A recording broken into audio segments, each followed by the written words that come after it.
travleste og mest pulserende havne.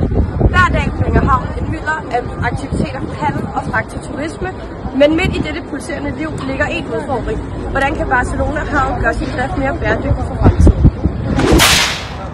Som andre havne står Barcelona Havn over for en række miljømæssige udfordringer. Og det er alt fra for høj CO2-udledning til affald i havene og mere til os. Men hvad kan man så gøre for at løse de her udfordringer? Så lad os se nærmere på de bæredygtige løsninger, Barcelona Havn allerede har taget i brug, men også på, hvad de kan gøre for at nå endnu længere, end de allerede nåede nu. Barcelona Havn er allerede godt i gang med at investere i solenergi og vindenergi for at blive helt CO2